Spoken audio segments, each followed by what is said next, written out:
దుర్గా కుమార్ గారు, ఇప్పుడు జాతీయ రాజకీయ ఎజెండాలోకి ప్రధాన అంశంగా వచ్చినటువంటి ఎన్డీఏ కూటమి అధికారం క్రమంలో యూపీఏ కూటమి యొక్క సంఖ్య పెరగటం కూడా, అదే సందర్భంలో గణనీయమైనటువంటి స్థానాలు సాధించి ఆంధ్రప్రదేశ్ ప్రతినిధులు చాలా కీలకమైనటువంటి పాత్ర పోషించబోతున్నారు అనేది క్లియర్.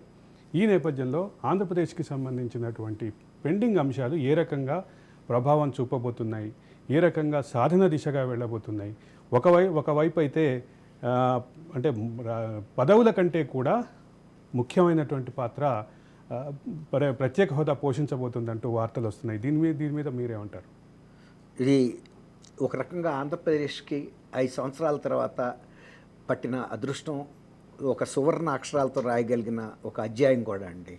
గతంలో చంద్రబాబు నాయుడు గారు కేంద్ర ప్రభుత్వంలో ఎలాంటి కీలకమైన భూమిక 2 సార్లు పోషించారు. ఎన్టీ రామారావు గారి టైంలో, విపి సింగ్ టైంలో, అలాగే వాజ్పేయి గారు ప్రైమ్ మినిస్టర్గా ఉన్నప్పుడు కూడా చాలా కీలకమైన, అంటే భారత రాష్ట్రపతి లాంటి అంశాలను కూడా నిర్ణయించగలిగిన స్థితిలో వీళ్ళు ఉన్నారు. ఆ రోజుల్లో ప్రధానమంత్రి పోస్టుల ఆఫర్ వచ్చినా కూడా వీళ్ళు సున్నితంగా తిరస్కరించి, మేము రాష్ట్ర ప్రయోజనాల కోసం ఏర్పడిన పార్టీ కాబట్టి మేము కేంద్రంలోకి పెద్దగా రాము, కానీ మా మద్దతు ఉంటుంది, మా సహాయం ఎప్పుడు ఉంటుంది అన్నట్టుగా వాళ్ళు గౌరవమైన పాత్ర పోషించారు. అదే సమయంలో కేంద్ర మంత్రివర్గాల్లో కూడా వీళ్ళు పనిచేశారు. ఆంధ్రప్రదేశ్ మంత్రులు ఎక్కడా కూడా చిన్న మచ్చ లేకుండా తర్వాత రాష్ట్ర ప్రయోజనాలను సాధించడంలో కూడా కీలకంగా వ్యవహరించారు.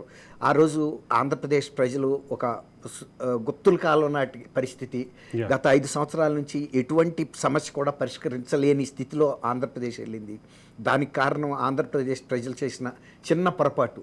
ఒక ముఖ్యమంత్రి ఎంపికలో వాళ్ళు ఆయన్ని నమ్మి, ఒక గతంలో 2014కి 19కి చంద్రబాబు నాయుడు గారు చేసిన కన్నా కూడా మంచి పరిపాలన అందిస్తాడు, అభివృద్ధి సాధిస్తాడు, యువకుడు రాజశేఖర్ రెడ్డి గారు అబ్బాయి విజయం గారు వచ్చారు అనే ఒక దీంతో, ఒక సానుభూతితో ఈయన్ని ఎన్నుకున్నందుకు ఎంత ఇబ్బందులు పడాలో అంత, కనీసం అభివృద్ధి పక్కన పెట్టండి, ప్రజల మాన ప్రాణ రక్షణ కూడా లేని పరిస్థితిని ఎదుర్కొన్నారు.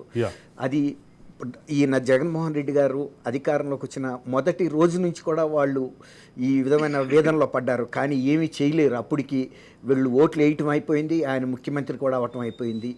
ఇక 5 సంవత్సరాలు ఎంత వేదనతో వేచి ఉండటం తప్ప చేయగలిగిన పరిస్థితి లేదు.